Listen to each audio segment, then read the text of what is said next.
Heat too? Like, what's going on over there, man?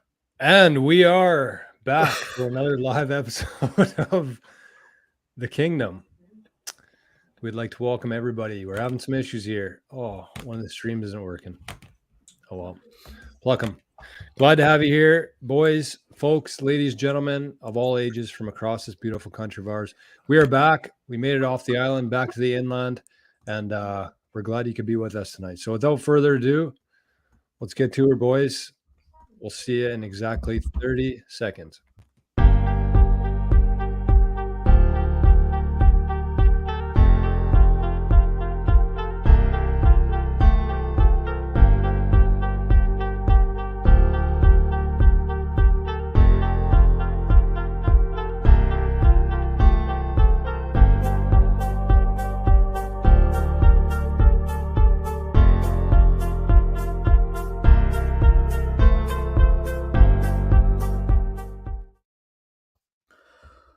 What is up, ladies and gentlemen? Welcome back. Finally, we're back to the Kingdom. As always, my name is Drums, and I'm joined by the brothers behind Kngdom, Regan and Jordan Headley. As we always do about this time, we're sending it way up north to our boy Reg. See how he's doing. How you doing, buddy? I'm trying to figure out this microphone right now. Oh. So it's not so loud. It's not bad right now. All right. No, I'm doing good. What? Obviously, like you said, we're finally back. It seems like it's been, I honestly kind of forgot we still did our podcast until yesterday. Honestly, it's the longest we've taken in 2.5 years. So it kind of feels like we quit doing it. But no, we're back. Back from the East Coast. Shitload of golf coming up here for me this weekend. I got the Agassi Cup. So Clear Lake Friday, Gilbert Saturday, Dauphin Sunday. So looking forward to that. Yeah, summer's just about over, so I'm going to try to pack in as much as I can here. Are you out of holiday mode, or are you still inching your way back into reality? Oh, I'm good. Yeah. Yeah, that was the longest break I've had from work since I started in 2013. So. And usually you need like 3 days to kind of get back. It was nice actually. We got back on Friday.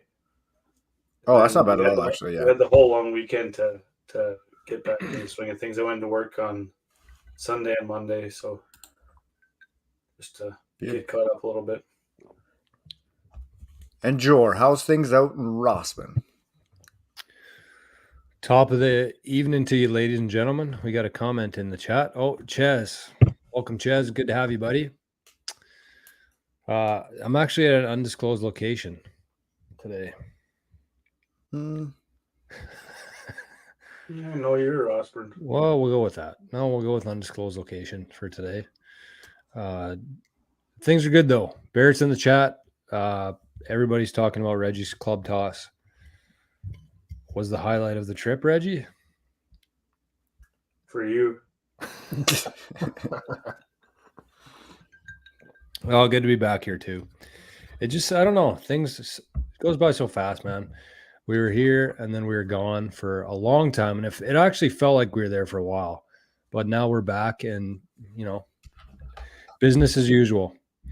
So we got our Glow Golf event in Birtle this weekend. I'm really looking forward to that. I get to play Birtle on Saturday afternoon and then head out for some Glow Golf again. But it's getting chilly. I feel like I'm wearing like slippers. I had a vest on this morning, and then all of a sudden at like 3:00, I'm buck naked in the house. So it's the nice thing about working from home is that you can do that. It wouldn't fly in an office setting, but we are that time of we are that time of that. I said I tried today. I got sent home. It's a weird time of the year, but really looking forward to it. We got a bunch more golf left, and I don't know. Aside from the leaves and the grass, the fall golf's my favorite time of year, and you just appreciate the golf a little bit more too. I think so. We got a big show tonight. Lots to catch up on. I was thinking about the podcast the whole time we were gone, making notes and stuff, and of course, they disappear and I forget them. So we got quite a bit of an agenda to go off of tonight. So we'll see how long of a show we got tonight. We got PEI breakdown. We got the Ryder Cup to talk about. We got the Tamarack. We got a really good Fix Your Divots segment. And hopefully we got some segments for the boys at the end of the show. But for now, let's get to drums and Brandon. Did you miss us? Absolutely. And I know we kind of sort of talked that maybe we would try it while you guys were out there, but I kept getting crickets for 2 weeks, so just left it as is. Figured the boys were having a good time, so left it be. Everything's all good over here. We had today was the first day of preschool. Can't believe that is upon us already. So that went off without a hitch, 0 tears.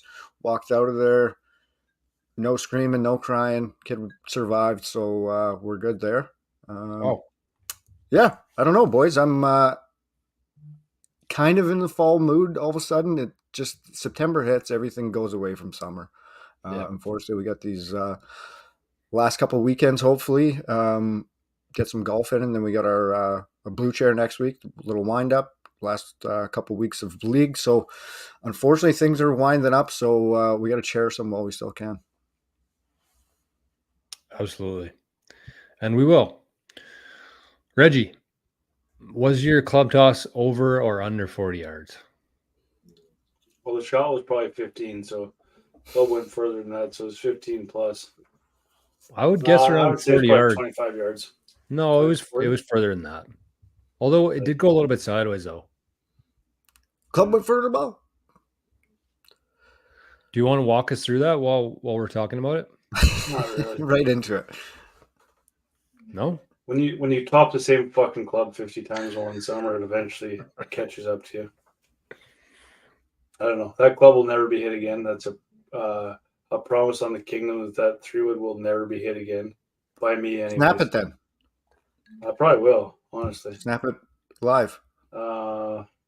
I could do that, actually. I've had that thing for over 10 years. Well, let's go. I think right it's here, time. right now. Yeah, I think it's you made time. the commitment. No, I committed to not using it ever again. But what kind of club is it? Titleist. Mm-hmm. Yeah, that makes sense. Titleist might be the most overrated. It's not the club. It's not the club. No, it's not. Let's set that record straight. I've hit that club good for a lot of years. It's definitely not the club. It might be worn out, you know. No, it's definitely not. I'm not going to blame the equipment. Yeah, it was just. It wasn't honestly. I've been mad in the past. I wasn't really that mad when I threw it. Like, it was just kind of like, holy Christ already. Like, I wasn't actually like, it's hard to explain. It was kind of more like a sarcastic toss. Like, it wasn't actually like throw it as hard as I can because I'm really mad. If that was the case, I would have smashed on the ground as hard as I could and probably broke it. But I wasn't actually mad. I was just kind of like laughable. And then once I was going to throw it, I'm like, I might as well try to throw it far. Give her a good one. The head actually stuck into the ground. It was kind of funny when I drove up to it. That was the first time I threw a club in a long time. Actually, do you know what? The last time that I threw a club was when we went to Hecla. We were in a playoff hole. Like, remember they let us play those 9 extra holes? It was like the last hole, and I hit a shitty shot with my wedge. And I threw it, and that was the last time I ever saw that wedge because I forgot to pick it up, and then nobody turned it in. Just left it? I learned my lesson. Oh, I forgot. We were pissed. It was like the 80th hole of the day. That doesn't sound like us. No way. Yeah. So that was the last time I threw him. I must say, it feels pretty good to throw a club. It's like a amazing big time tension release. Well, do you know those like rage rooms where they have like rooms set up with like TVs and shit, and you can just go smash it? Have you been to one? It's like that. No, I use my own house. I prefer to use my own house.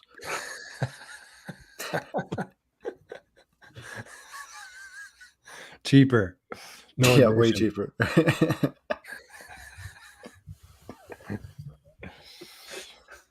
Oh, what was I going to say on that though? We gotta clip that out in the future. One of the original junk drawers was the indestructible club that you could have in your bag and just hit it on anything at it. But I feel like in that moment though, you just wanted the club that you're hitting. So I don't know actually how well that would work. It's not like you're gonna calmly go back to your bag and then start smashing shit. Oh, I would. Right. Have you seen like those punching bags on Instagram that like clip onto your golf cart and then you twist it out? There's just a punching bag you can hammer if you want. Yeah.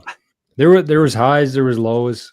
But I mean, when you're on a family trip for 10 days golfing, quite a bit. Not all the moments are perfect for sure, but there was a lot more good than bad. So we'll get into that in a little bit. Just one non-golf housekeeping item that I wanted to touch on tonight was shower before the show. I had hiccups probably for 10 minutes. So just too busy to deal with them. And I used the old hold your breath trick Mm-hmm. and it worked. And people doubt it. I've heard people doubt it in the past, but I can honestly say that I've had hiccups quite a bit in my life, and the holding your breath technique has never failed me. So if you're listening to this, think back, you can reference it. If you have hiccups in the future, all you have to do is hold your breath and then keep holding your breath, and keep breathing in, and then your hiccups will go away. So you're welcome. I'm under the impression this might open up a whole can of worms, but I'm under the impression that hiccups are just a mental state of mind. And if you think you have your own philosophy on how it works, then you trick your brain into thinking that they're over and then they're over. Because I've tried holding my breath a million times and it doesn't work for me. But if I gurgle water, like they're gone. Do you think that they're mental? I do. I don't think they are. I think like there's been like cases of people have had the hiccups for like a year. Well, it could be partially. I don't think that it's mentally though. Because I have hurt, obviously, but then when you continue going and going and going, you're constantly thinking that you're going to do it. And then if you have your own strategy on what somebody tells you to do and you try it once and it works, then it works for you for the rest of your life. But if people don't have that strategy that they trust, they just have hiccups. Luca had them the other day for like an hour. And I kept like trying to scare him. So he's like running around the house playing. I'm popping in every now and then to try to scare him. It didn't work, but no. Oh, some of your techniques. Yeah. Well, he would just be playing and not looking, and I'd come up behind him and just, hi! And he says, what are you doing? Good, Reggie?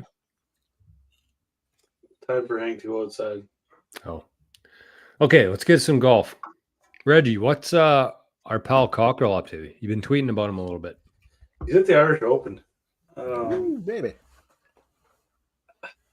There's lots of times that I think, anyways, when sponsorship can ruin events. It's called the Horizon Irish Open. And to me, that just completely takes away. What did it used to be called? Was it the Duty Free Irish Open? No, that was Does Dubai. that sound right? Whatever the name was before made it sound like a golf. Horizon Irish Open just doesn't sound like. Was it Dunhill Links? I'm pretty sure it was duty free, but anyways, it's called the Horizon Irish Open. He's there. Some really big names on the field. Some really big names. Rory McIlroy, is that a big name? I don't know. To some, I think it is. No, there's it's a very prestigious tournament, I would say. In that if you're not from America, basically, it's a big event. All the Europeans are there. Cockrell's there, and I think it's going to get some heavy airtime. Because is there a PGA event on this weekend? No, they're not. Maybe the Fortinet Championship or something. Or yeah, that well, sounds right. The PGA Tour is done, right, for the year. Yeah, there's nothing on this weekend, so that's going to be like that. All the coverage is going to be on that Irish Open. So who knows if he has a good finish there, he could be some serious airtime, some serious cash, some serious prestige at the Irish Open. This is a big tournament, man. What do you guys think? He actually birdied. What did I tweet the other day that he had to birdie 3 of the last 7 to get in to make the cut, and he actually did it. He's Pretty sick. Clutched up to make the cut. He obviously didn't have the best weekend, but if he keeps making the cut every weekend, I mean, that's all you can really ask for. And then the game heats up. Like, I shouldn't say he'd be happy making the cut every weekend, but when your game's not quite where it has to be, if you can make the cut and give yourself 4 rounds at it every week, I feel like that helps.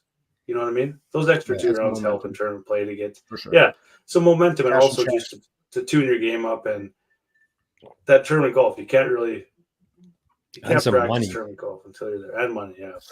Keep cash and checks, man. Yeah. So he is off. I don't know how to tell this time, and he didn't do the conversion this time. It's 8:40 local time, so 8:40.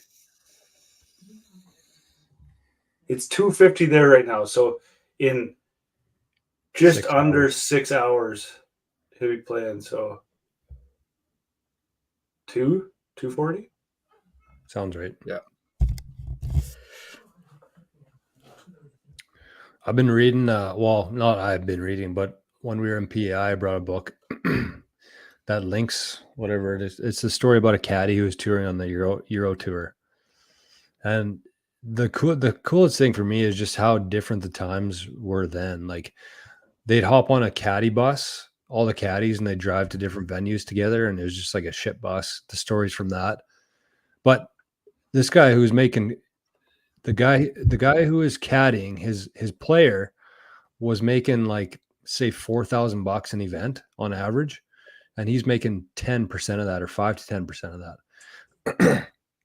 So this guy's making like $300 a week, $400 a week. And if you think about it now, that's when they make the cut. So there'd be obviously weeks where he made nothing, but on a good week, like, he's making $300 or $400. And if you think about that now, like, you go to a restaurant and you're spending probably $100 on one meal pretty much. So it's just crazy how much everything has changed since then, and how it would look compared to today for caddies. I think that it's just interesting to me. Obviously, but what's that? If you have a caddy, I would think you would have like a base salary, no? Like, hey, for 50 grand a year, this is what we're going to do. I don't think so. Anything over that, maybe today, 10% of whatever you make. But in the book, he was talking about the Swedish players. They paid their caddies really well, so they got the best caddies. And I think that they did have some sort of salary worked into it. But the rest of them, they just went tournament by tournament. I think it's still like that with a lot of guys. Like, I think you might pay the guy for the weekend, I guess. He is. Like, when Cockrell started out, he didn't have the same caddy every weekend. He just kind of got somebody at that course, so he would just probably pay them. And then if he loses, I mean, that's worked into what his tournament fees were probably. The caddy still has to get paid. And then probably if you make the cut and you make some cash, then he probably gets a percentage of that on top of everything. Right. That's maybe what it probably isn't. It probably isn't that 10%. It would probably be more like a 5% or something like that, because they get the base fees off the bat. But that also wasn't the Euro Tour. I think once he got on like the Euro Tour, he had a frequent caddy. I think that was on the Challenge Tour when he had that. Would you guys caddy? Hell yeah. Drums, no. Why? How come? I don't think I pay enough attention to like detail. No, that's fair. At least you're self-aware enough to know. Yeah, you'd be asking me like yardage, and I'd be in fucking La La Land looking at some honey in the stands. Well, I'm pretty sure they can use yardage things now, can't they? Rangefinders, yeah. Didn't used to be able to do that, but I'm pretty sure something passed in the last little while where they can actually use yardage or rangefinders now. I don't know in the tournament, but I think they can like practice rounds and shit. I don't know. I could be wrong. Oh, maybe. Speaking of the rangefinders, I went out to Gilbert on Sunday. I'm going to set a reminder right now, or I'll set it after. I went out to Gilbert on Sunday with East, and my rangefinder died when we were in PI. So I played without a rangefinder. I don't know, man. Like, I was 72, and I hit probably like 15 greens. Yeah, but you know that course like the back of your hand. No, but I was just going off feel. Like you need a rangefinder for lots of those holes. Like I don't know. I think I'm you would saying have with a the pretty good deep idea of greens, how far you are. I'm saying with the deep greens and everything like that, like you don't know exactly how far you are. Like with the rangefinder, if you're at the 150, you could be anywhere from 170 to 130 with a couple of those greens. All I'm saying is I just grabbed the club that I thought was the right club instead of what matched up with it. I don't know. I get that, Reggie. But Because the only thing that sorry, go ahead. I was just gonna say anything under 100 yards, I never use a rangefinder. I just go off feel. See, I was just gonna say the opposite. That's when I could really use it. Is from like 110 and in. That's where I know my like exact yardage. But the other way, I'm almost better if I just feel out the shot for 150 yard shot. Like I would sometimes almost rather hit it like a 7-iron instead of a wedge. And when you don't have a rangefinder, you kind of just go off feel. Does that make sense? Yep. It's definitely a good thing to practice, I would say. For sure. 100%. Just so you don't get too accustomed to having a rangefinder, because then all of a sudden, if your battery does die, or carry a backup battery. But but I'm saying But it's also something. It's also something. What? I'm saying it almost helped my game. Well, it's probably one less thing to think about. No, I just don't know if I'll use one anymore. I think I'll just look at the yardage, look at the pin, and just grab the club that I think is the best in that moment. And I'm not saying you don't do that with the rangefinder, but you get more in between clubs, I feel like, when you have a rangefinder, because you know the exact yardage. Whereas if you just look at it, yeah, I don't know. But then you could all, that's just how I felt. It was refreshing actually to just play by feel, because I haven't done that for a long time.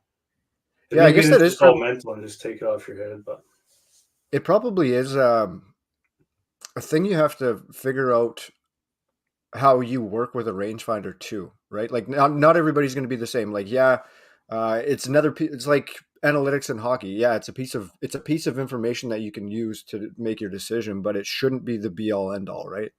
Mm-hmm. Could also hurt you, right? Like sure, that time, like when we played Eagles Glen, it was pouring rain. I didn't use a rangefinder then. I just went by feel, and that's the best I hit it that whole week. I don't know. It's probably a lot of it's mental, but I don't know. Might be on some, Reggie. I'm not going to use one this weekend. I'll report back how it was. Okay. But one thing I would say on that is when you have a blind shot or you're on a different fairway or something, I think it's pretty important to have. And maybe rangefinders aren't the answer, because those GPS watches and shit are pretty accurate now. And maybe that's all that you need just to give you some sort of ballpark idea of it. Because like when me and Moose play, I have my rangefinder for majority of shots, but like if we're on a different fairway and you can't see the flag, we have Moose's GPS thing. Yeah. Yeah, like I played with Moose last week, and I have my rangefinder, and he has his watch, and we were a yard out each time. Like, so those are pretty dialed. You just got to watch though if the courses change anything. Like 15 at Wheat City, they bumped the green back, so his GPS is still where the old green was. Yeah. So for like an entire summer, me and him were 30 yards short of every time on that hole. Reggie, is Gilbert still in top-notch shape? Oh my god. It is? No, man, it was like stupid on Sunday. Like stupid. But I will say that but they said they had every tee time filled from 9 o'clock in the morning to 2:30 in the afternoon. So by the time we played it on Sunday, so that's kind of a bonus Sunday. But by the time we played, those greens are soft, so they do get a little beat up by the end of the day. Best time to play it is for sure in the morning, but the greens are so mint. Like, oh god. In the fairways, everything got moisture around this area. I don't know if it's the same thing in Brandon, but like everything's so green here right now, it's nuts. Yeah, it's crazy. We probably got like a week of it left, just with how cold it gets at night. Take advantage of it. I haven't played Clear Lake yet this year. Playing that on Friday, that'll be fun. So Gilbert was full on Sunday, stuffed. Packed to the brim. Slow? We didn't go till like 6, Oh, okay. 5:30. Because that's one thing I wanted to talk about, just discuss kind of as a lead into PI. So what we're going to do on the show tonight is we're going to basically give our rankings of each course that we played, just in case anybody listening live, listening later, or finds us on YouTube and stumbles across the Kngdom. Just give some our experience with the courses and kind of rank all 6 of them, talk about what we liked, what we didn't like. But before that, I think for me anyways, the biggest stressor that we had in PI was the pace of play. And I feel like it's such a, actually, while I'm talking here, I'm going to bring something else up, but I feel like it's such a hot topic in the golf world right now. And I think it's getting a little bit too much. I don't know if you guys agree or if anybody out there disagrees, but this is just my opinion on it. I think that trying to rush people through around the golf in 4 hours it's just not enjoyable. I don't think. Like, for one, what's the big rush? Like, everybody's always in such a rush on the golf course. Where the fuck are you going to? I know, but even the guys behind you, though, everybody wants to get the round over with. It's like, this is the best part of your day, probably the best part of your week. You're out of the house, you're out with your friends, you're on the golf course. Like, I know you don't want to be playing 6-hour rounds, but I just feel like 4 hours courses and players pushing you through is just, it's too much. It's stressful to me. Your guys' thoughts? Well, I mean, a lot of it comes down to how they set up their tee times, right? Like, Absolutely. that's really what the deciding factor is going to be in the entirety of pace of play. If they gap them huge distance between tee times, then okay, it's going to be a slower, or they're not worried about the pace of play. But if they are every 8 minutes, they're trying to shuffle everybody out of there and get as much money as they can. Like, it's a double-edged sword on that shit, right? Like, they want to pack as many people as they can into a golf course because it's such a short timeline to golf that we do have.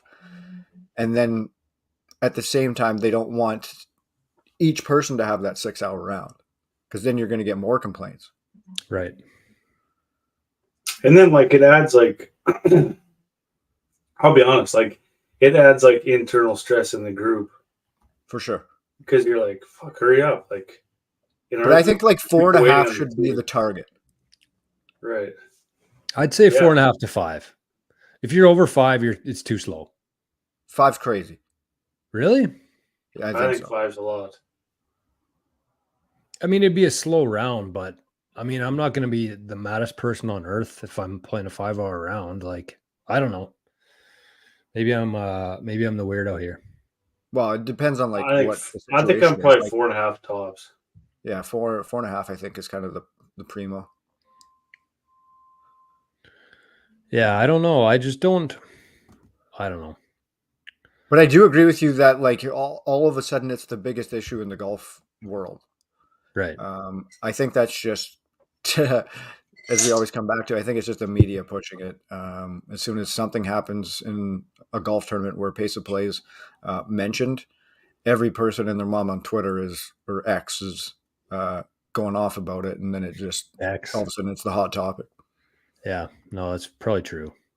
Also, one thing. Oh, sorry. Go ahead, Drew. No, you go ahead. I'm going to show a video here. Yeah, well, a few times, I think that probably the best way to do it would be like if you're going to do the 8-minute tee times, like fill every foursome or don't fucking try to instill the 8-minute tee times. True, that's very at true. Pro Bush, we paid a lot of money to play that course, and there was a threesome that was playing the forward tees behind us, and we had to rush the whole day. The guy actually yelled at us on like hole 11, wrecked Dad's whole day because Fuck them. there's a threesome playing from the forward tees behind us. Of course they're gonna catch us every hole. Like, Yeah, but that's not your problem. slow. We played like the front end in just over 2 hours, and it's like it felt like we played it in like 7 hours because they were on our ass every shot. We look back, they were sitting there leaning on their clubs in the fairway. Like, what are you guys doing here? Sure, I support you with that. just think like if you're gonna put in the 8-minute tea time, like make sure it's a foursome. Like don't even bother putting out threesome. Why would you? If you're trying to make the most money you can, cram guys in there. Whoa. I don't know. It was so annoying, man. Honestly, like that was like so Crowbush frustrating. was the worst one, though. That was for sure the worst. Yeah. We'll get to that, I guess, later on. But no, that's definitely like their problem. That has nothing to do with you. That's just they were a Agreed. fast group. Like they at some point, a fast group has to figure it out too. If you're not passing the group in front of you, sit back and relax. Chill the fuck out. Yeah. But there was two threesomes behind us actually. Okay, watch this. This was what is this? 2002 US Open final round. Tiger playing with Sergio. And Sergio should be thankful that social media didn't exist back here. Oh, his waggles? Oh my god, man. Oh, he was so bad. And practice swings, yeah. He was a nightmare.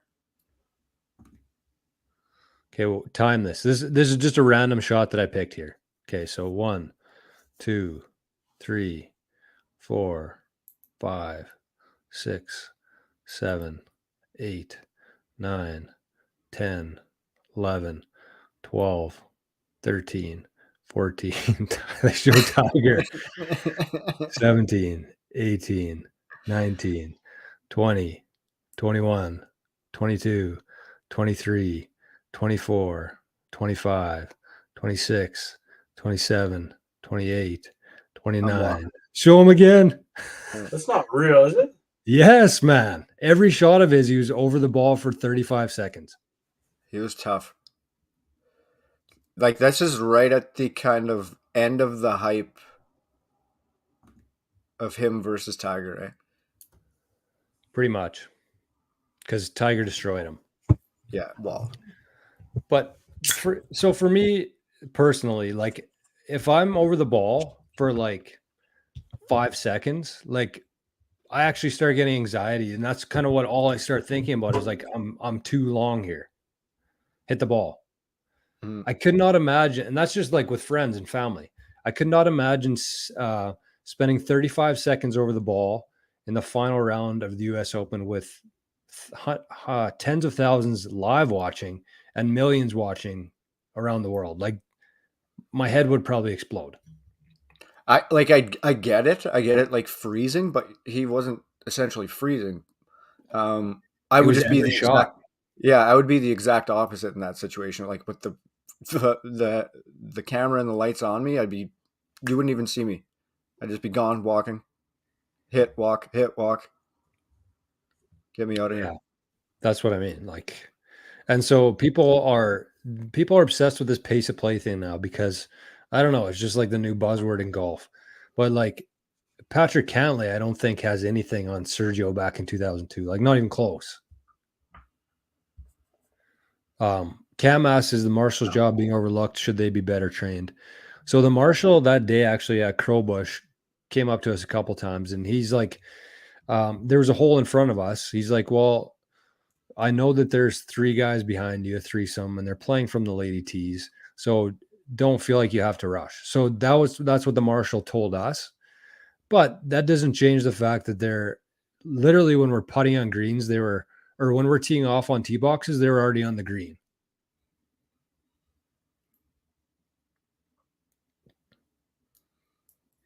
And So like we were just pulling away from the greens, and they'd be hitting it like around the carts. Yeah, so he should have told them to relax too. Yeah. We were probably a little slow, honestly, but in every round, we're probably below. We were just over 4 hours every round. Yeah. I'd say 4:15 every average. Yeah. But to answer his question, yeah, marshals around here do not do their job either. So No. Casual ate some at Rossman Lake in front of us on Monday of a long weekend. Ate some plus kids running around. Right on. Jesus. Love it. And did they let you pass? Nope. Right on. Sweet. But also, I'm like, I don't even, so Whatever. it was just Bridge and I out there. So we just I showed her some different things that we never really have time to, like Your chipping and penis? stuff. And yeah, so it's not like we were rushing them crazy either. And I don't know. I just feel like you're lucky when you can do that. Luckily, there was nobody behind us, so we could do that. But if there would have been somebody behind us rushing us, then it would have been quite a different story. Yeah, TJ gets it. It's nuts. But I mean, that's a small town course. There's no marshals out here. There's not even a beer cart most days. So I don't know Try what that the in a answer small is for town. that. Yeah. I don't know. You kind of just got to live with it, I think. But when you're paying $200 a round, like, it's a piss off. So with that in mind, Reggie, drums. Crack into her. Yeah, let's crack into her. How do you want to do this, Drummy? Unfortunately, you're not gonna have a whole lot to add. Maybe some questions. Yeah, along the way, I got jack shit to go with it. But okay, so what do we have? We had six courses, right? Plus a 9. Mm-hmm. Okay, let's get the fun 9 out of niner. the way. So the niner that we played is called Red Sands, and the last How time was we the were there, sand? what's that? How was the sand? Was not red, Weird. but the divots were. And the last time we were in PEI, we played a course called Belfast Highlands, and it was kind of along these cliffs. It was pouring rain the whole day, and that was one of the most enjoyable rounds I played probably that whole summer, honestly, even though it was raining. But I wanted to get back to another 9 this time, and so I was talking about going back to Belfast. Talked about Red Sands. Reggie wasn't a fan of it because the Golf PEI website apparently isn't up to snuff. But we ended up we thought we had a full rain day. We got some sunshine, so we busted out of the house for a couple hours and went to this Red Sands course. And I really enjoyed it. Reggie on the first hole, first swing in sandals, 260 No yard par sandals. 4, or no sandals, no shoes. Sorry, Bare feet? barefoot. Perfect. All right. 260. Reggie stuck it to about 6 feet from the tee box. Made And it. so, a downhill With par the green 4, ball. 260. What's that? And the 3-wood that he With the tossed? green ball. That was my driver. But from that point, I was like, okay, this is going to be a easy course. But it is actually pretty tough course. Hey, Reggie? Mm-hmm. What do you think? Because I loved it, but what were your thoughts on it? I mean, yeah, it was fun. It was a lot of fun. I don't know. I probably should have played every round the whole week in bare feet and had the same mindset, but it was a very enjoyable course. Lots of fun. A couple really hard holes actually. Like I think the 2 par 3s I hit 4 irons. I think they're both 210. And Well, we played from then the there was blues because we thought it was going to be an easy course. yeah, and then well, it was kind of. I don't know. Maybe I just had a really good round. It seemed easy, but yeah, it was an What'd you awesome guys shoot? course. Well, we played me and East, Jordan Bridge, and Mom and Dad, and we played a scramble. And me and East were 3 under, Dang. but we eagled the first hole. He played well. Yeah, it was just kind of a fun day where everybody went out. Nobody else was on the course, so we got to play as a six-some, and got away with it. It was a fun day. That was a cool course. I would recommend it for that aspect. So for the trip, do you just like set up accommodations in the middle of the island and you just jet out to each course, or what are you doing? Are you are you staying 2 nights here, 2 nights there? Like, I know it's not a huge island, but like, can you get everywhere? Yeah, like from like the farthest golf course, the distance between the golf course that we played from east to west this time were probably an hour apart, like the farthest each way. So like we stayed in Charlottetown for the first 3 nights, and we played Crowbush and Brudenell, which is attached to Dunderave. So they were up there, and they were like a 40-minute drive from Charlottetown, but they only would have been an hour drive from where we were. So then when we went to Cavendish, that's where we played Anderson's Creek. That's where we played Green Gables and Eagles. Eagles Glen. it was right there. So, but then we had to drive the extra hour across. But I mean, these places were within 5 minutes. Those three courses are all within 5 minutes where we stayed: Eagles Glen, Green Gables, and that Anderson's Creek, and then even that Red Sands was only about 12 minutes away. So Cavendish is a hot spot for golf, man. 3 sick courses there, actually 4. Glasgow Hills is really nice. We just didn't have enough time to play it this time. We stayed right across from it last time, and it's very, very, very hard to beat golf on the island. It's every course kind of is unique to itself. There was a few courses that we didn't get to play that we wanted to, like Country View. We played twice before. It's a hell of a course if you're out that way. Yeah, I can't say enough good things about it. Honestly, the price has obviously gone up now from 5 years ago of the golf, but Drums. like everything else. To answer the question though, I'm not sure what the best strategy is there. Like the way we did it was, we knew that we wanted to spend a couple nights downtown, like in Charlottetown. Charlottetown's the city, so that's where like the restaurants are. That's where everything's kind of happening, is in Charlottetown. And so we stayed there for 3 nights, and then Cavendish is more like a Clear Lake, like a provincial park. Lots going on there. There's an amusement park, beaches. And so we ended up spending 7 nights there. And so the way that we planned it was like we picked courses that were close to Charlottetown, obviously, for the first couple of days. And then later on, we booked courses closer to Cavendish. And I'm not sure if the best play would have been to be doing it the reverse, where you book first and then plan to stay somewhere from there. But I think if you're going there for about a week, Cavendish would probably be the place to stay, for my opinion, because there are 4 really good courses right there, and it's not much closer or further from like Crowbush and Dunderave than it is from Charlottetown. I might buzz down to Charlottetown for like a night or something, but Cavendish is the play, I think. I don't know if you'd agree with that, Reggie, or not. I would suggest a perfect 10 days would be going on a Friday and staying Friday, Saturday, or even a Thursday and staying Thursday, Friday, Saturday in Charlottetown. Yeah. Experience the nightlife downtown Charlottetown, and then go up to Cavendish for the rest of for 7 days up there. Maybe even like from my opinion, like 2 days is probably good there. But the nightlife, I mean, we only went in for the one Saturday. The nightlife's kind of shitty when we were staying there because we were there Monday, Tuesday. But if you're there for like Friday, Saturday, and then you go out after that, like that's probably what I would do. Right. Did we make it to Hunters, Reggie? I feel like everybody told us to go there, and I don't know if we didn't.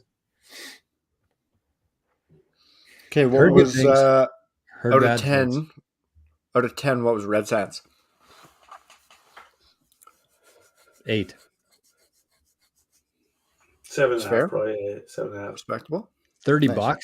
You can't go wrong. $30. Oh shit. For 9 though, on a day when. Was it a 9-hole course, or did you just play 9? 9-hole course. I thought they might have discounted it, seeing as it was a shitstorm, but so they got to make money. 6 people there. No, I know, but they wouldn't have made any if we weren't there. Okay, let's go. I'm going to pick random ones here first. Anderson's Creek breakdown. Should we do a ranking first, or are we just rating them all? I say just rate them. Just rate them, yeah. Okay. So for me, Anderson's Creek and Dunderave were my top 2 that I played. So with that in mind, I'm going to give Anderson's Creek 8.8. We'll go with that. 8.8 because the course itself was beautiful. It was in great shape. The staff was very friendly. Never felt rushed the whole time. It was just a very welcoming course. And I don't know. It's like on these golf trips, we've been to PEI a couple times now, and Anderson's Creek was the only one that I really remembered, like holes and what they did and what was where. It's a really fun course, and it's not too hard. It's scoreable if you're playing well, but there's some tough ravines and shit. And I don't know. Anderson's Creek was my top one of the course of the trip. Do you have a favorite hole or memorable hole? Yeah, number 3. 3's a wild hole. It's like 440 yards, I think, with a huge ravine right in front of the green. So you have to hit a perfect tee shot, and you have to hit a really good second shot to be even in the ballpark. So, and it's beautiful. It's a really nice view going down there and from the tee box and looking back from the green too. What'd you shoot? I don't know what I was at Anderson's Creek. I think 80, Reggie. Yeah, don't You ask too won? many questions about what we shot. The golf wasn't too good. It wasn't. Honestly, It wasn't it's bad. so hard. Yeah, Yeah. it's The so ones hard. I followed, it wasn't that bad. Yeah, but there's lots of good holes, like Yeah. shown. There's But lots of others that weren't shown. It's very tough to play those courses like blind, honestly. And the short game is Anderson's Creek was it was a lot of fun. It was more fun for me that day because East was golfing with us and golfing really good. she played good. So I was kind of dialed in on that. I wasn't really worried about my game. So I was, yeah, that course is sick though. Lots of undulation. Lots of, I think there's 5 holes that cross the same Henderson's Creek. Mhm. So it's really cool that way. The hospitality was good. The warm up facilities are top notch. They got a nice range. Jor got to go there. We forgot our shoes at the house, so I only had sandals, so I didn't get to hit the range. But Dad ran back and got the shoes. I putted in my sandals, and yeah, it's classic rushing. But no, it was good. The course was Classic mint. Headley move. Yeah, it was awesome. Luckily, we were only 5 minutes away, and it wasn't all the 2 way hours across or the something island. dumb. But no, it was awesome. What are you rating it? Probably at 9, I would say, with the hospitality and the course. I'm going to go 9.5 actually. Whoa. It's a sweet course. It's really Reggie. enjoyable, and they're really good people there. I'll touch into why the hospitality was so important there as we go on here. Reggie, we probably did ourselves a disservice. Like we played from pretty much the back of every not the back, but like probably further. I'd say every course we played, we were at 6,500 plus yards. And so some courses are a little bit more forgiving with that than others, but like, I don't know. I mean, The shittiest part for me of the whole trip was that with this ankle shit that I got going on this summer, like the hardest thing, like I can get up to a 6 iron basically this summer, but anything else I can't really. Like I've been just terrible with my long irons because I can't transfer my weight to my front foot. So like all the courses we played, like I'd hit a decent drive and then I'd still be 210 out or 200 out, and I couldn't do anything. There was lots of 4-iron approaches for sure. More than and I couldn't hit a 4 iron, so I was just frustrated as all hell. It was just an absolute grind every course, but Anderson's was fun. Anderson's is awesome. It's very playable too. It's very what? Sorry. Very playable for all levels. Next up, I'll throw out. I'm gonna fuck up the name here. Brudenell. Go ahead, Reggie. Yeah, Brudenell's. It's attached to Dunderave there, side by each, kind of on the far west side of the island. No, far east side of the island. Sorry, and sick resort to stay at. It's a rod. I don't know. That's what Crowbush is too. It's a what? The only rod, RODD. Like it's just a hotel. It's a hotel chain that has these resorts. Gotcha. Sick facility, nice range, nice putting greens. Probably one of my favorite layouts ever. Brudenell. It has the 666, which I mean, if every course could be 666, it'd be awesome. 6 par 5, 6 par 4, 6 par 3s. It's a great setting. It's a fun course. I think we played pretty decent at that one. No scores were really that exceptional, but it's a nice spot there, and it's not quite as good as Dunderave, which is on the same property, so it doesn't get probably the same love as Dunderave would from the grounds crew. I would say, Jor, you agree with that? Dunderave's like 30 in Canada, and Brudenell's not on there. I don't think so, but it's on the same. It's kind of weird. they're two totally different courses, but it's a fun course. It would be if you're there with a family that doesn't golf a whole lot, Brudenell's probably the one to play on that property because it's kind of a resort course, whereas Dunderave is like a championship course, I would say. What are you giving it for rating? 8, 7.5. Okay. Any memorable holes for you? 11. Was that What's the 11? 3-wood? No, everybody took a trip with me. I think that hole. God, is that the par 5 along the water? Yeah. Yeah. 10's a cool hole, I would say. 11's a nightmare, though. It's like there's water all down the left, and there's like, I thought my drive was actually good. I went just over the mountains on the left, but that was in the water. And then there's another probably 50-yard pond from 70 yards short to 20 yards short that seems to eat a lot of balls up to. So we all just DNF'd it and went to the next hole. And do you know what you shot on that one? No. No. I honestly, I don't know any of the scores. I'm being totally honest. It wasn't good. What'd you rate it, Reggie? I would say like a 7.5 or 8. Yeah, Brudenell for me, last time we were there, I didn't have a great didn't leave a great impression on me, probably because I think that's where I lost the last match on hole 18 at Brudenell. But I was pleasantly surprised by how well it was. I love the 6 of each, par 5s, par 4s, par 3s. It just adds another I've played so many courses where it's like par 5, par 4, par 4, par 4, and you're just like waiting for a par 3. I don't know why it is. You want some variety there.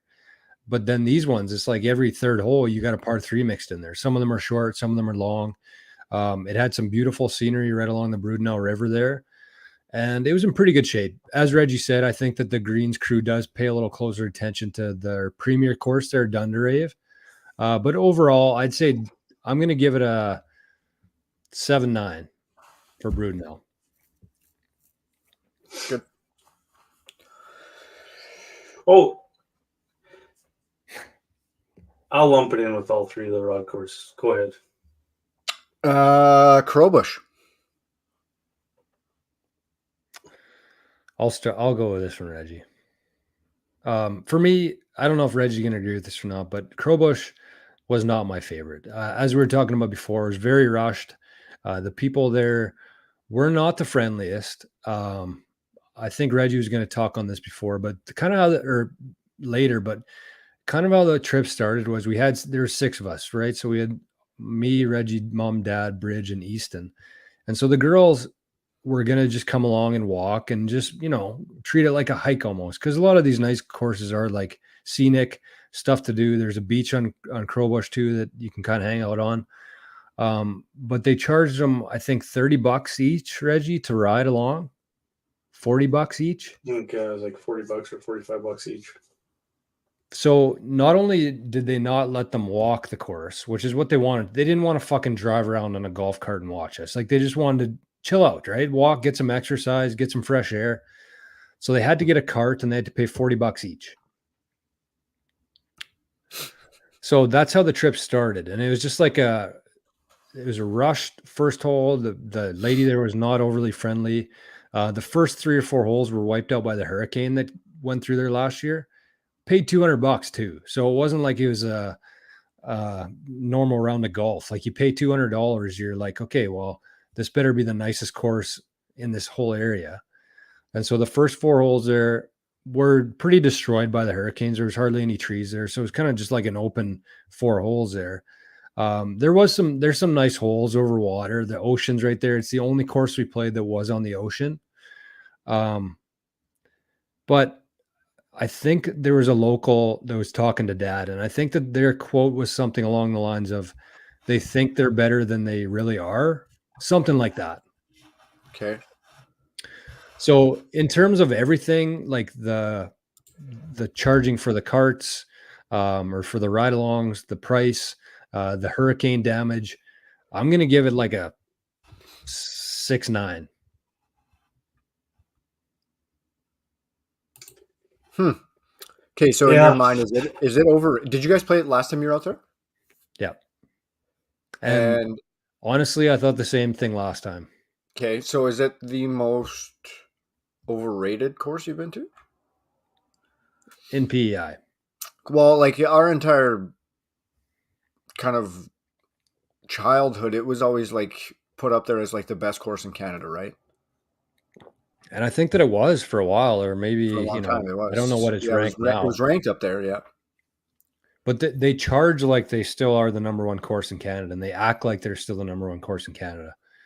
And there are some cool holes, like the high tee box, like 13, I think it is, elevated tee box from the Crows up there. The par 5 right before the clubhouse there is a really nice hole, but I just like, I don't know, it's something rubbed me the wrong way at that course, and I don't know. I just think that it is overrated. I think that's the perfect way to put it. So sorry, Crowbush. I'm going to have two separate rankings. The Did you course rank it, George? itself, Sorry, course at 6.9. 6.9. 6 9. Yeah. I would say that the course itself, out of 10, I would say 9.5. Layout, condition,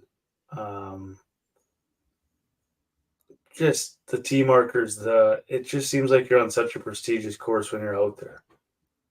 But back up to when you walk up, and man, like it went from like it was the first course of the trip, and we're walking up, and I'm taking a picture of East like in the parking lot to post on my Instagram story. Like we're at Crowbush, like finally back here playing golf again. Then we walk in, and as soon as we walk in, it's just like you're up on top of the world. And then because we have two fucking walkers with us, spectators, it's like we're chopped liver and they got to pay $40 each. And all of a sudden, everybody's just like, not that it's not even the money, that it's the principle that you're going to charge somebody and make them ride on the course because they just want to come along to see. Like, it just doesn't make any sense to me. It's like and it was the same way that Crowbush was like that, Brudenell and Dunridge. So that we had to pay $240 extra through the three courses so that the girls could come watch and golf. It was just like, I don't know. Like I would give it a 2 out of 10 for how they make you feel at being at the course. But the course, and it's unfortunate because the course is so mint and it's got so many cool holes. Or the 12 or 13, whatever it is, when you're up on top and you can turn around, you got a whole 360 view of the ocean and like everything around there. There's a par 3 that's up. There's some sick holes there. There's one where you got to hit over the water, and it's an unbelievable course. But it's crazy how customer service, and it'd be different if you're paying $100 and the customer service is poor and you get to enjoy the course. But when you play courses like that, I've played quite a few in my lifetime where you're paying that premium amount and you get treated like you paid that to go there. You don't, every person gets treated the same. You know what I mean? Like you get they're appreciating you paying that $250 to be at the course, and they treat you like they want you there. Whereas we were just another tea time is what it feels like. And that's what we are. That's what we are, but that's what it felt like. You know what I mean? And then the marshals coming up and rushing, and they put a threesome behind us, and they're up our ass the whole round. And it's like, why did we pay this? We had way more fun playing Red Sands than we did at Crowbush. And it shouldn't be like that. I don't know. So average of 1 and 9. Reggie's going 5. No, I would say overall, I'd give the course like it's an 8.5, but the course is close to a 10 to me. Really? Yeah. So if they charged $20 and let them walk, would you have been like more all right with that? Like, would your rating scale Just let them increase? walk. What are they harming? I'm not gonna lie to you. I 1000% understand their stance. Really? Why? How? Yeah, like it's not a walking path. Like if you're in a foursome behind a group of 3 and they have 3 people just walking with them, you're gonna be pissed off. Why? Because I know you don't two. I honestly don't Never. think that I would be if they're not, unless they're hitting random shots like once in a while, even if it's like No, once but a hole they're hitting a it's shot. gonna slow you down, even if it's a fucking if it's 10 minutes total in the round. It slows you down. It's gonna piss some people off. I get like the only reason that that's in place is to deter it. I'm not convinced. So if that's a play, then drums, I would say don't allow it for one. Or Sure, no, 100%. And that's what I'm saying. Yeah. like, what's the point? What do they get out of charging people for it? Like, do you think that we're gonna say no to that? Like, no. That's why they do it. It's because they know that they're there already. They can get squeeze $80 out of people, and it just pisses us off. Like, good for you. You got 80 fucking dollars from us. Like, no, really though. Is that like the experience that you want to give to people? No, I agree with you there. I just But don't think the I would just trade-off is look at it there. as it's for them. It's more of a deterrent. We don't necessarily want that out there. I don't think it's. I don't think that's why they're doing it, drums. I think they're doing it because they think that their course is so valuable Prestige. that they're charging people to see it.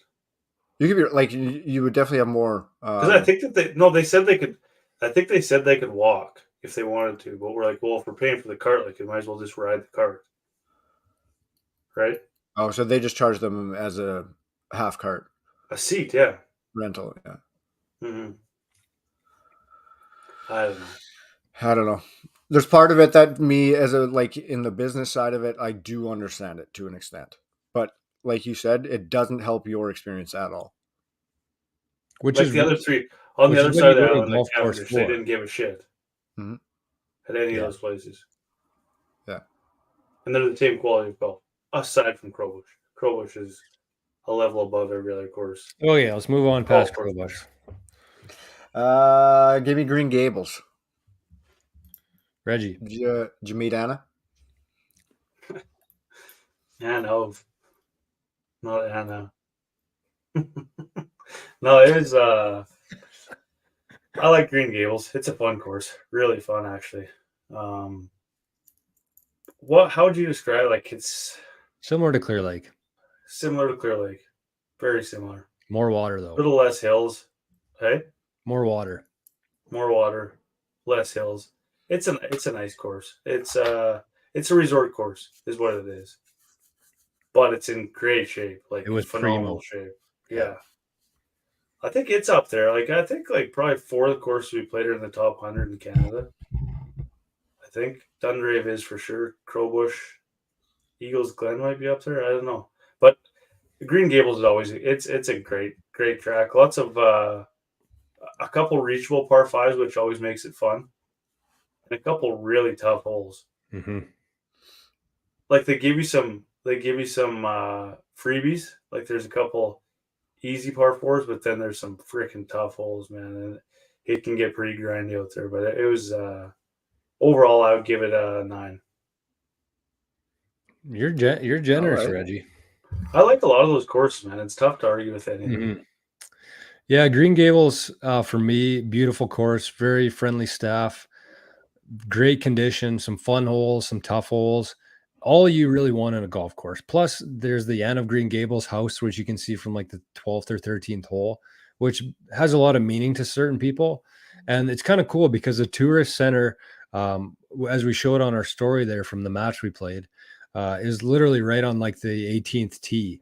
And so there's kind of people walking through there on a little walking path, and they're just walking around aimlessly, like as tourists in the middle of a golf course, pretty much between tee boxes and greens. And so it's pretty cool in that sense. It's just different.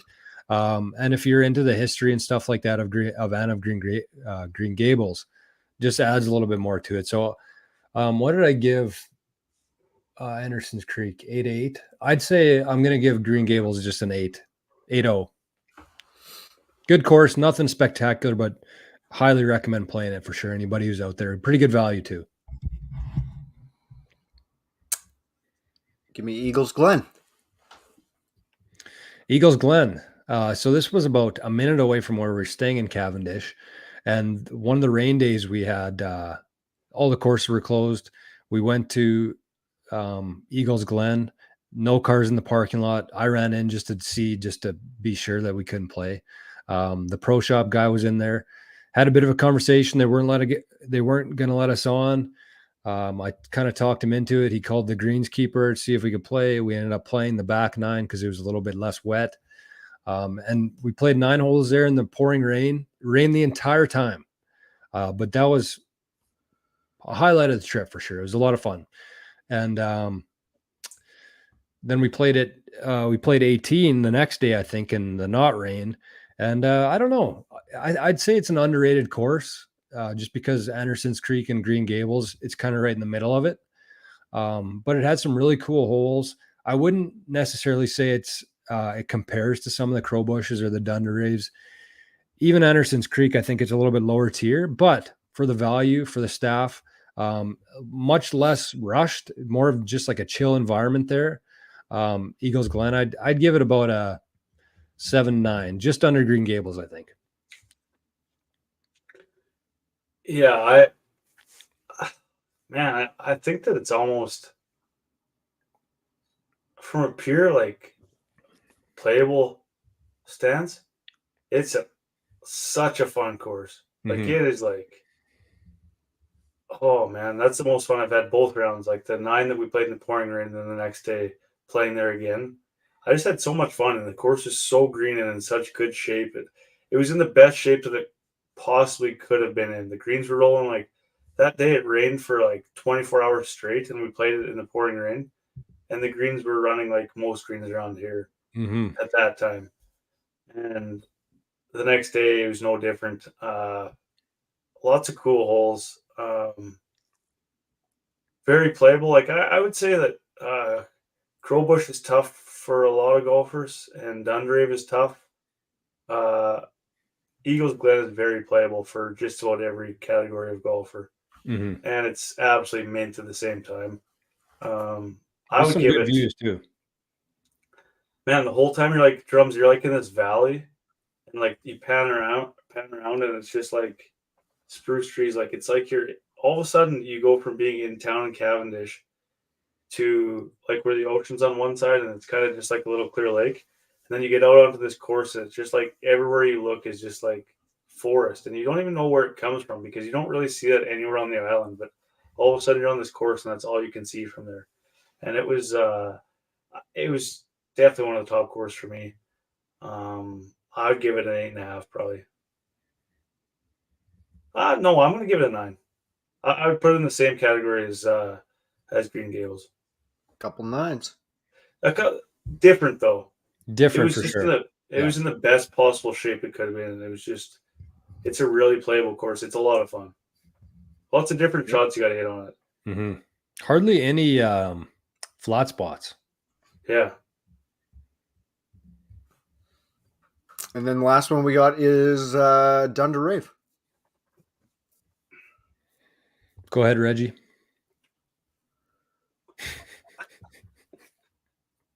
Yeah. It's a sick No course. likey? No likey? It is so hard, man. It has to be. It's the hardest golf course I've ever played for sure. No questions asked. It's the hardest golf course I've ever played. How? Like why? What? It's just Layout, every hole is hard. greens, bunkers. I was in the like bunker. a shitload of bunkers. And man, also I gotta backtrack to like all the courses that we played on the East Coast. If you go in the rough, like, oh my, I think part of it was that they had a really wet July and beginning of August, and then they kind of got some heat right before we got there, so everything was like beef straight up. Like the rough was so thick, so that course is so hard, man. Holy shit! I don't know what makes it so hard. There's just It's you know how like lots of courses have like those gimme holes where par 5 that maybe you can get up around the green in 2 and short par 3s. Short par 3s, there's just none of that. Nothing. There wasn't one shot when I stepped over the whole round. I was like, oh, this is an easy shot. It just doesn't happen on that course. I don't know what it is, man. It's nuts. The first hole, actually, was on in 2, and I think that's maybe the only green I hit the whole round. I don't know. It's a nightmare of a course. What are you giving it? 9.5. It's a really awesome course. It's just so hard. Like if you go into it with the mindset that you're going to lose the Challenge. course, Yeah, it's a challenge. I think he was playing at 6,600 yards. They actually had to take quite a few bunkers out of that course because it was so hard. There were so many bunkers on the course. Like you could tell watching the flyovers and stuff, you could see where the old bunkers used to be that they just let them grow out. I'm guessing people were bitching about how many bunkers there were, but it was tough. Like we were both driving the ball fairly well. And on the majority of par fours, like we were hitting 6 to 4 irons into every green, which is tough. I mean, it's a lot different than hitting a 52-degree wedge to a 9 or even an 8. Like when you're hitting 4 irons and just like into tight greens, like lots of trouble. And the par threes there too. I don't think there was any par threes that were less than 170, 180. So it's a tough course, but man, it's so beautiful. It's right in the trees. All the bunkers are red. I think that was the only course with red bunkers. That's kind of like what it's known for, I think. I don't know if it's different sand or something. But beautiful course. Dunrave's my favorite course in PEI. Even though it's part of the rod group, they charged us for people walking. I'm still going to give it an 8.9. I'm going to rate it higher than Anderson's Creek by 0.1. They were kind of right tied for me, but Dunrave is a premier course. Like it's impossible to discount that one. For golfers who are going to PEI to golf, play Dunrave. Like it's a challenge. It's like the challenge, I think, of the island. If you can shoot a decent score there, you'll feel pretty good about it. And don't get too discouraged if you don't, because it ain't easy. Being cheesy? It ain't easy being cheesy, baby. Do you feel like it was longer out there? We played from different tees. No, I know, but even different tees. Like, do you think that it was longer? What do you mean? It was 150 longer there than it is here? It definitely is. For sure. Like, it's different air, all Is that that shit. what it is? Like, plays into it. You'd rip a drive and it'd be like 260 or 265. Like, I never even thought of that. Yeah, me either. But it definitely. So when we had those 200-yard irons in, like those were playing long, man. Like, I don't know. It was different. Yeah. It's a deadly course, though. Dunrave's deadly. Yeah. It's kind of like got the badass like feel to it. Like the logo is like their a logo. knight. Yeah. It's called Dunrave. Like it's like a knight, like with a sword. Yeah. Oh, that's sick. Like it's just it's just like a badass course. Like it's tough, challenging. It's called Dunrave, which is like a crazy name. My favorite course on the island. Beauty. So that's overall trip ranking. Another 10 out of 10. I'd give it a 10. All right. Heading back in 4 years?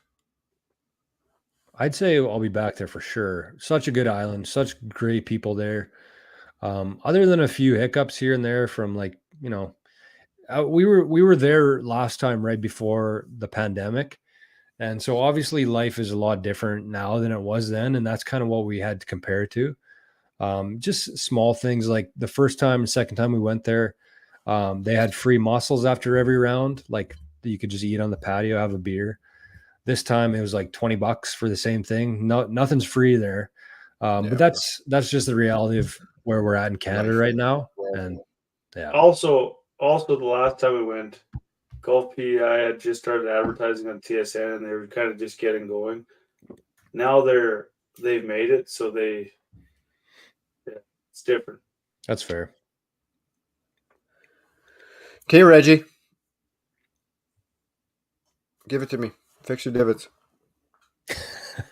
We're getting right to it. What do you want from me?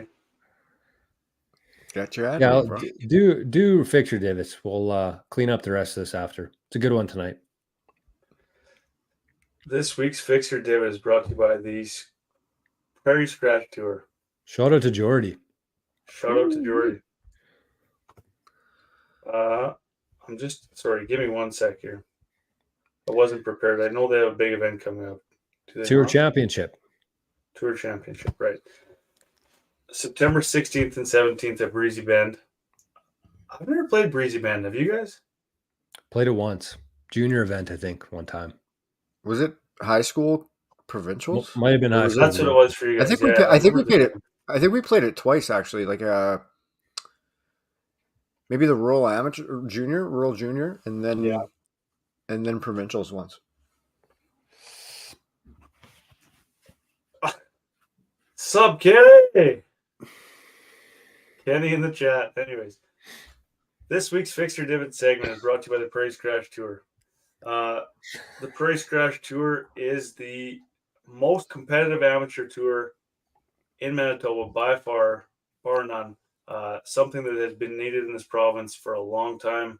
The boys put it together. Jordy Lutz, he actually took home the hardware at the Bison Championship at Falcon Lake last weekend, so good for him. The founder of the tour pulls out a big win.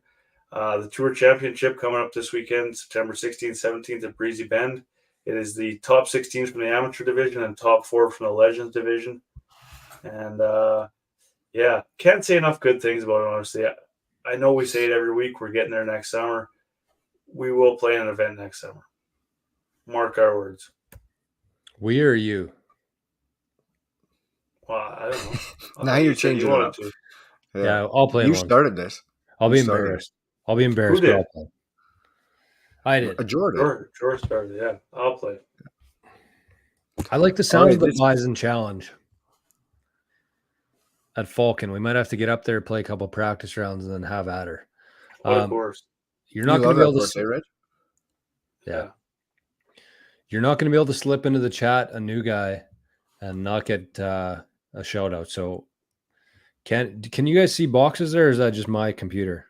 No, it's a hi, and then it's a waving hand that says Kenny. There's a king, green heart, clover, a plant, and a leaf. Nice. What's up, Kenny? Glad to have you, brother. Anyways, what's the Fix Your Divot tonight, Drummy? This week's Fix Your Divot comes from our boy Roscoe. And Roscoe is he's pissed off here. I'm not gonna lie to you.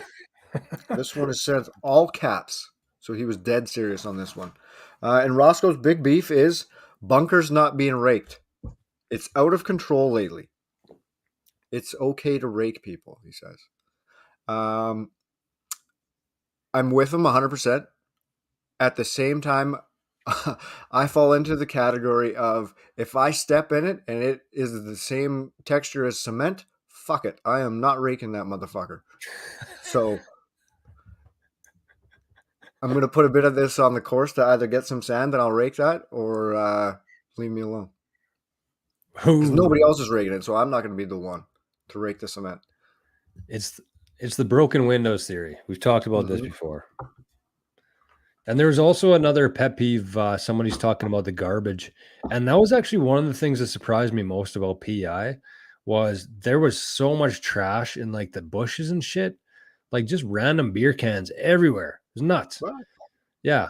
Like on the courses. And it's like, I get that. Like, I feel like if your course is kind of messy, then people are just going to treat it that way. And if your course is pristine, people are going to pick shit up because that's just how we are as humans. So, unfortunately, there are a few courses around here without mentioning names that the sand isn't great. And people, I also think that COVID played a part of it because we didn't want to get COVID from the rakes. So we had to take those away. And so people got used to not raking the bunkers. And since then, that was 4 years ago. And I don't know if people have raked a bunker since then. So it is a piss off, though. You hit into the bunker hard enough to get out of there, but there's like a shoe print that you're in. I think Reggie dealt with that a couple times in PEI. It's not hard. Don't be fucking lazy. Makes it impossible to get a good shot out of the bunker when it shouldn't be. And I'm only saying I don't rake shitty bunkers. if it's a real bunker, if I was at like a course in PI, I'm 100% raking the bunker. But sometimes the shit that we got to deal with, I'm not wasting my time. Drums, be the change you want to see in the world. True enough. Fair. GP just got some new rigs. No Fuck excuses that. out there now. Okay, so thanks, Prairie. I keep wanting to say Prairie Golf Co., but Prairie Scratch Tour. Thanks, Prairie Scratch Tour, for the Fix Your Divot segment this week. That was a good one. Roscoe's busy. Been watching some of his snaps, some of his Instagram stories about Shanks. Getting close. Coming. Walls are up. Yep. I don't Driving haven't by it talked to every him weekend. lately. Do you? Oh, the Rivers. Yep. And I think it's still on pace. Haven't confirmed with him, but last time I talked to him, I was. So, Yep. What else here? Okay. Should we talk about the Ryder Cup at all, or should we save that for next week? Save it. I think we save it for next week. Build it up. Okay. Like we can't. We don't have enough time right now to dive into everything I that's agree. going on. Yeah, we're $1.20. How quick are your guys' segments? Should we skip them tonight too? I think so. Yeah. Let's have it. All right. I'll have like a fake segment here, like kind of my old school segments where I'll just toss out random ideas. Okay. So as we seen, I was watching the 2002 U.S. Open at Bethpage Black, arguably one of the toughest courses I think in America. So I had a couple thoughts going through my head watching it. One, Sergio 35 seconds over a shot was insane. Like watching that, Crazy. it almost seems like not real. Like even Reggie watching it tonight, he's like, that's not real. But it is. It's real. Well, and Tiger looked like that was exactly what he was thinking too. Yeah. There was times where Tiger wouldn't even look over at him because he couldn't watch it. But the second one was Nick Faldo. I don't know if you guys remember this or not, but Nick Faldo, he had black pants, black shirt, black hat, not a single sponsor on any of it, not a shirt, no logos, and his hat said, "I love NY." What? Like, do you remember that? That he didn't have What year? sponsors? What year? 2002.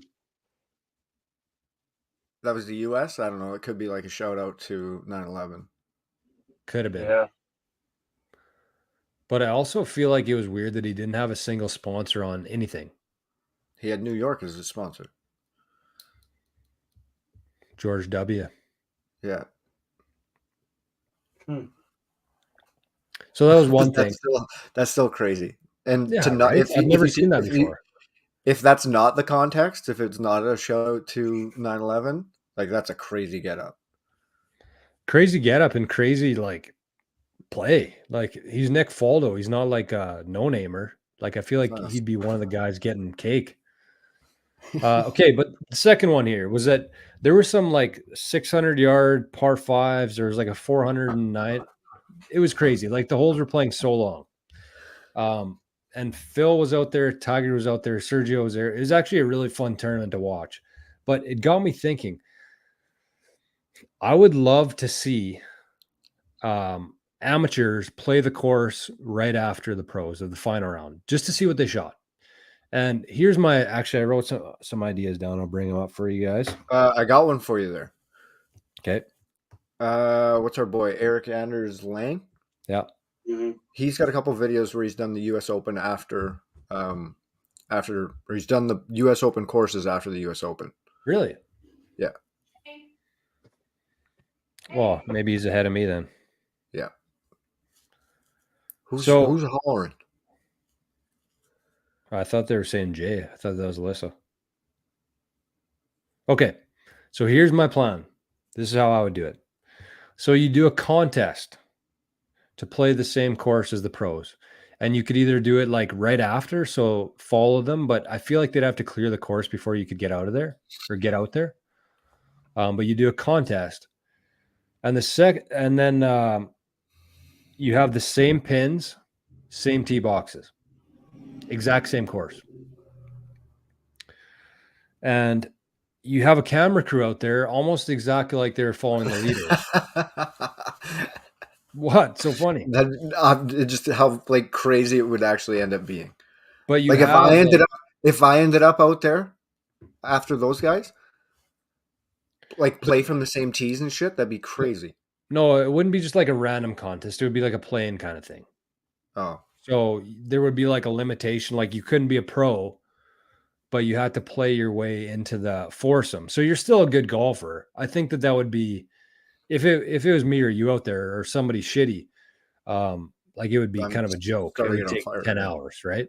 And there would just be quadruple bogeys or 20s on every hole. Yeah. So it would be like a play-in contest. So you're probably talking like a scratch to a 10 handicap max, maybe scratch to 3. So still decent players, but Mhm. I would just like to see how different their scores are compared to the pros. And I mean, you already have all the equipment out there because the round just finished. So you have the whole crew out there. Maybe you let students maybe practice on stuff like this. I So don't are know. you saying like the last guy putts in on 18 at like 4 p.m. You're teeing off at 4:05 Or the next morning. or the next day? Yeah. Ideally, same day, but I feel like the next day would be fine. The only thing that would change would probably be the conditions and the greens would grow out a little bit, but Right. I just think it'd be cool because I really have no idea what like a normal guy would shoot at Bethpage Black from those tees with those pins. And because like Tiger was just under par for the week there. Mm-hmm. The best I the know. best player to ever play the game. I know. EAL did. Where was it in Boston last year? At the The country US? club or something like that. Yeah. I don't So he remember. did Brookline. So he did that last year. I don't know if he's got the video out for this year, but I did see that he was doing it again. And he's like a one or scratch, I think. Is he? I think he's close to that. Yeah, he's a decent player. So that was my idea. I thought that would get some I don't know. I would just love to see that. Like kind of the way that I think that it would work is that people would actually watch it. Like I would 1,000,000% watch that. I might watch that over like the Thursday of golf. But also like the camera crew's already out there. All the equipment's at that spot already. Just let your interns or your students like get to learn a little bit by doing it that way. I don't know. Learn on the camera. Gotcha. Do you know like how quick they like start? I don't know if they're like resetting up the course and stuff like after a tournament. Like, is it automatic next day? It's a completely different course at some of these like PGA events. Oh, I I don't don't think it's next day. I think it's while they're playing still. no. Oh, like when they're on 18, they're on 1. No way. You think so? Maybe for like I- VIPs. I'm pretty sure. Hmm. No, I don't mean play. I don't mean Maybe. players. I'm not saying they're playing on number 1. I'm saying like the ground crew's already out there taking down the shit from the tournament on number 1. Oh yeah, like there's Oh, for 17 sure. open holes. That's what I mean. Yeah. Yeah. Yeah, so they can get back to like the membership golfing the next morning Mhm. pretty well, right? Yeah. But the lead up to some of those events is like 2 or 3 months. Like the course is Yeah, closed. and like the course is shut down. Yeah. But then I Or shouldn't hitting say off mats. it's different Who though pays for too. that? Like Is that what a sponsor pays? Like for the tournament sponsor? for the cleanup, No, like like the setup. if No, yeah, like like if the you're setting up for time off. if you close the course for a month, does the sponsor pay for that? I'm guessing the PGA does. Yeah. A part of it, I would guess. Like they're obviously going to lose a little bit of money, but like depending on the course, I think like some courses would do it. Like I'm guessing the US Open courses like want to be the course so they can show off their course and get more people coming there. So it's kind of like almost like the Super Bowl where artists like pay to do it all. You know, it's kind of like the price of putting it on. Maybe. No, I think that the I don't PGA know. would have like the They PGA gotta would give have them their own something. crew. The I PGA don't would think have their own crew, and it would come in and set it all up. And No, fuck that. Yeah, they would. You don't take it away Well, from the superintendent, like at the course. No. Good luck. That guy will fucking stab somebody. I'm saying like the grandstands and everything. Oh, that kind of setup. Yeah. Like they'll have their own team to do that type of shit Mm-hmm. for sure. Yeah. Chesney says the PGA pays. Sorry, Hank was having a big scrap outside. He Oh, couldn't see him because he doesn't have her contacts in. did he win? I don't know. He's still out there. I'm not convinced the PGA would pay full, like every tee time full price. What do you mean every I'm tea time? they'd subsidize for sure. Like I'm saying, like if you close the course for 3 months, I don't think the PGA is paying full price for every tee time that was missed. I don't think they closed the course for 3 months. Some do, yeah. Maybe not 3, but like they'll close for a good They period. and you got to hit off mats. Hit off mats, yeah, but I don't think they closed the course. I'm pretty sure Hey. Portrush was closed for at least 2 months when we were there before. Before the open. Before the open. Well, that was my idea, Reggie. You missed it, so Sorry, buddy. whatever. I'll listen Whatever. to it. All right. Well, what do you figure? It's a decent sized pod for the return. Yeah, we're a little cold off the start. Hard to get back into her. We got her back. Warmed up to her. Feeling Ready it, to baby. go. Ready for a big winter. This podcast is silly because in the I summertime, get more excited in the winter. Yeah, 100%. yeah, but like the summer's when you actually have a shitload of stuff to talk about. But you're like, oh, I don't want to be sitting inside doing a fucking podcast when it's 30 degrees out. Whereas winter, like there's people in the chat, there's people here all the time, and there's really nothing like immediate to talk about. It's just like the excitement of golf. So it'll be fun. It'll be a good winter. Let's shut her down. We got the Ryder Cup coming up, Blue Chair, Agassi Cup. It's the season of Ryder Cup events, which is arguably my favorite part of golf. Oh, yeah. The best. I can't wait for the Ryder Cup. I hope the U.S. gets shit kicked. Woo. Okay, We'll well, put pause some on that. Put a plug in it. We'll cover it next week. Whoa. Time Whoa. out. You guys owe me a congrats, and you owe me 23,000 sats each.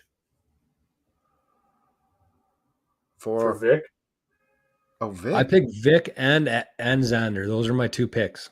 I should get double. Fuck, I completely forgot that you picked Vic. I knew you picked Xander. Guess where mine ended up. You went back and listened? No, I had it in my spreadsheet. I wrote it down somewhere too. I had the picks from us, the picks from the chat, and the bet, 23,000 sats. I don't remember betting anything, but roll the tapes. All right, it's in the mail. You don't have to mail it. You can click instantly and it'll show up in my phone. Good picking. Anyways, congrats to Vic. Congrats to Vic and me. Shout out to me. There you go. Yeah, Vic's had a month here. But that's it. We're out of here. We got this is the Eggsy weekend, Reg? Yeah. Okay. Good luck, brother.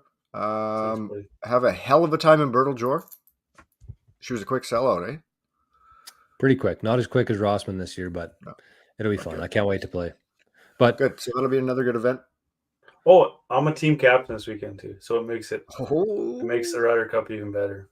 Reggie, the shout out to myself there was from another podcast that I listened to, and he said that, and then he got chirped for like a month straight after that. So I shouldn't have said it without nobody knowing what that's come from. But shout out to me. Shout out to myself. Shout out to myself too. Fuck it. Oh, I want to give a shout out. Actually, I want to give a shout out. This will be, you can mark my word, the last podcast that I do without a growler full of obsolete beer pouring it into a cup. I'm done scrambling around the house looking for liquor. I'm gonna have one for every Wednesday's episode. They sponsoring you? You have to finish it. I work there. They do sponsor me already. Mm. No, they don't. They pay you. All No, right. I'm just kidding. We'll be able to work something out. Okay. Adios. We're out of here. Check you next week, everybody. We're out. Peace. Check you Love later. you. Later, boys. See you guys. Love you, fellas. See you next week. Bye, everybody.